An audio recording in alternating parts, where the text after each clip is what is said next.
Well, yes, you are. The other day, I paid my Wi-Fi, and then she's like, "Do they still call you cutie?" I said, "Well, it's revealing your age. If you call me that, then I know you old school." Yeah. So let's get right into it now. Growing up engaged in creative activities like piano, tap dance, and ballet, how did these experiences shape your journey into the media world? I think the great thing is that whatever I wanted to do, my parents always allowed me to do it. Even if it was short-lived, at least I got to experience it. So tap dancing, I was so young, 5 or 6. Ballet as well, then classical guitar. And it shaped me by saying that if I feel like, I want to do something, nobody can tell you no. You will find out if this is not your niche eventually. But at least you tried it. At least you tried it. You need to have a little skill in something. That's what I always say. You have to be good at something, just a little bit. Now, in 2003, you ventured into radio after an audition for a drama series. How did that unexpected summer freelance job at UNAM Radio alter your career trajectory? Can I know what drama series it was?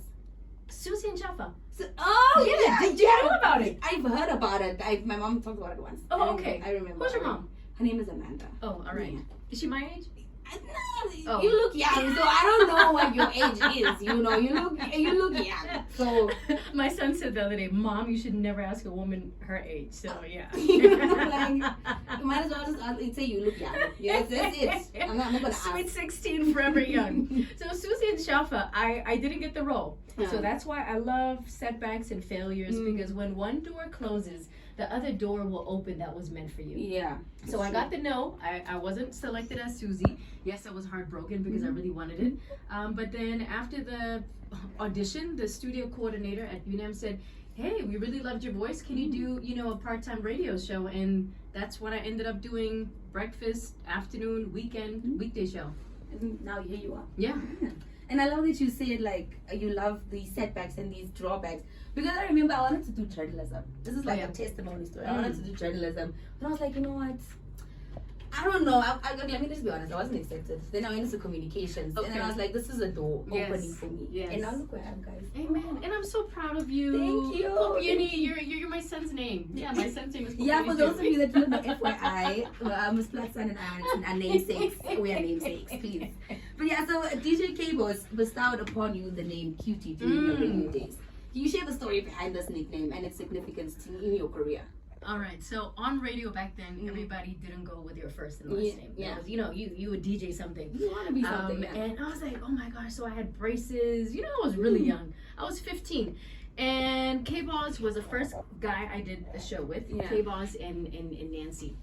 And K-Boss, his real name is Bosley too. So he's like, okay, so let's think of a name. So I asked him, all right, what was your first impression of me when I walked in? So he's like, you look kind of cute. Maybe cute. No, hi, this is cute. No, cutie. Cutie's the one.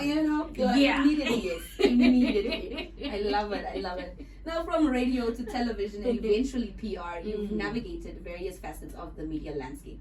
How did each platform contribute to your growth and influence in your current role? Everything was a stepping stone. When you share the questions with me, I'm like, I love your questions because people don't focus on the things that went wrong to push me into where I am now, because it had to be that way. So the questions are always what I have been doing, but it's never, what were the setbacks. So when I did drama in Cape Town, I was super homesick. I missed my mom. I missed my dad. We were always a tight-knitted family, and I couldn't stand being at a hostel campus setup while doing drama. And then I came back, and then I did media. Also looking at the landscape of drama in Namibia, it's still up to till today doesn't pay as well, because not a lot is being invested in the arts and culture industry in Namibia. Unfortunately, there's still a whole lot more room that is left to be desired. So that door closed because I couldn't bear being away from home. And look at where media got me. Media got me into corporate, and now eventually running my own business, doing public relations and communications. But I still have, second major in drama. Yeah, you have to have a little some. I don't know, but I think drama just fits you. You look so nice. I don't know. Maybe guys, I'm just fangirling at this point. But yeah, so your childhood dream of becoming a famous Hollywood actress is intriguing. What prompted that as inspiration, and how did your journey lead you from Cape Town's drama school back to Namibia? So coming back to my very short-lived stunt in drama. I loved acting at school. My favorite subject. I always got A pluses. I always got the main roles at school drama plays, and I loved escaping into different personas, watching movies, seeing the directing, seeing the stage, seeing the light. So not only just acting, I think it was all with producing a show, being able to write your own story, being able to do monologues, being able to express yourself. So that really intrigued me in terms of drama. So from Cape Town, came back, and then started doing media after that. So it ties in very well, because drama, you still need to be outspoken, you need to have a stage presence, you should be able to speak on behalf of companies, so everything still intertwines in one way or another. And then even with drama, it led to television, doing TV shows, and then also being on air. So life is all just AKA Tukopieni, guys. Like that one, I know. I used to watch that one religiously. Okay. Tutaleni, Tutaleni. My word, it's Tukopieni is here. But I did Tukopieni last year, just for a bit, just to help out. I know, my memory is good. Now, outside your media endeavors, you engage in mentorship and motivating young people. How does this connect with your desire to be a psychologist, if not in the media spectrum? I always said if my second major wouldn't have been drama, then I would have done psychology, because most of what I do is trying to bring out the best in people. What I do now with the final year students at NUST, at UNM, at IUM, even those that I take on the sideline as well with accountability partner, by saying, if you have done something, if you've gone through a certain aspect and have done some things that makes you stand out, bring other people with you. Those that are trying to get in the industry, even such as yourself.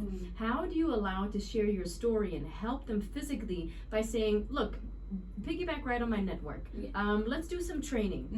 How do we improve on your public speaking? How do we allow you to be better at presenting as well? So all of these, once again, it's finding your purpose in life. I think for those things that are unpaid, and those things that give you that sense of satisfaction, fulfillment, that is my ultimate purpose in life at the end of the day. You're following your passion. It's just a little something in your heart, that little dance. You're just like, I need to do this. Even though you're just like, hey, it's got to pay. And you're like, but I love doing this so much. It's fine. It's fine. I'll sacrifice. Now, transitioning from one medium to another can present its challenges. What hurdles did you face, and how did you overcome them on your way through radio, television, and PR? I think with transitioning from radio, it was easy, because then already you developed a brand, the Cutie brand. So people would like to hear who's behind the microphone, and then now see you as a face on television, and then even better, being a PRO, a face of a company, for an organization. The transition, I think, for different radio shows, from a youth program way back, Wizeni, which I co-hosted with Flame, then going to a talk show, and then doing part-time news anchoring. You always have to prove yourself when people doubt your abilities. If you are seen as a cutie, it's impossible for people to take you seriously, or for people to allow you to read news, because you are not grown enough, you are not mature enough. And people love to label and box you in a certain parameter and say, oh, you can't do radio and TV. Oh, you can't do acting and do films and do music videos. And I was very determined, and also I had my parents that would say, go for it. If you learn the hard way, it's okay. If you burn out, at least you've done it. So I think everything has been a challenge in terms of proving myself that once I've done one thing, I can still do something else. So moving from corporate, again, running my own business, yes, it was a humongous challenge. Even though if I've been in the corporate industry for 10 years, it's now being in my private capacity with my own company and trying to do the same that I did in corporate, but now with my own business. I love that, honestly, because you sometimes, like I said the other time, people always focus on, oh, you're doing so great, you're so rich or whatever, but they don't know what it takes to get there, to that point. Now, before we let you go, I just want to know, there are a lot of aspiring PROs, media personalities out there that are so shy. What advice do you have for those young people sitting there on that talent? It's interesting you asked this question. When I was in corporate, I had a colleague, and she was an introvert. And many times we feel that you need to be bubbly, you need to be an extrovert in order to be in the PR industry. You shouldn't allow expectations to change who you are. If you do your work very, very good, which is putting, a brand out there and knowing how to speech write and knowing how to do press statements and doing all the other things, that's fine. You need to find your niche. You need to find your inner voice. Who are you? Yeah. Because you can't change one day for being an introvert, but all of a sudden now you're acting a bit extroverted. Yeah. Be yourself, be authentic, and when you do your work, do it as good as you can and do more than what's expected from you. Because those small little steps above and beyond what is expected from you, they pay off at the end of the day. So PROs play a fundamental role with all the institutions and organizations, especially the perspective that we have of an organization or even of a person themselves. So yeah.